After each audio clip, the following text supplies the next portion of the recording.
It was actually a fort from about the 1850s to about the early 1900s.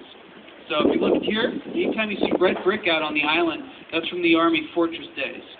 So this first level here, this first floor, the foundation on which these other two concrete floors were added on later to, this was actually part of the Civil War fortress out here on Alcatraz. It was constructed from 1865 to 1866.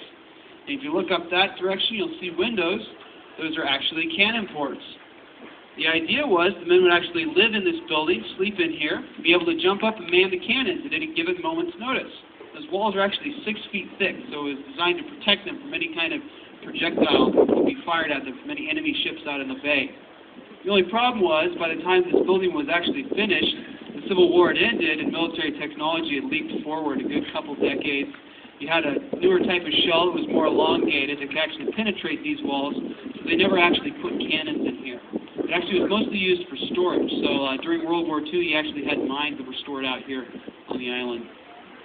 Now if you see the two concrete layers that were added on later, the third and the second floor, those were also added on by the Army back in 1912, and that was for the guards to live in. So you would have had Army guards living in this building with their families.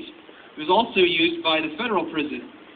Lower-ranking guards would also live up here with their families. So you actually had kids that grew up on the island. A lot of people don't know that either. You had a lot of kids that grew up here while Alcatraz was actually operating as a federal penitentiary, and they'd take the boat to San Francisco every day. The boat was called the Warden Johnston. It was not only used to take those kids to school, it was also used to bring prisoners out here to the island. So how cool was that if you were a kid on the island? We took the same boat that the prisoners did. A lot of people ask about the graffiti on the sign here. That's from the 1969 to 1971 Indian occupation out here on Alcatraz. It's a 19-month period where we had a group of Native Americans that came out and actually lived on the island as a form of civil protest. They didn't like the way that the government was running the reservation system. So it was the first time you actually had all of the tribes unify to come together and make their political statement. So this was the start of their political movement. I think everybody's off the boat, so I'm going to go ahead and get started. Thanks for being patient, guys.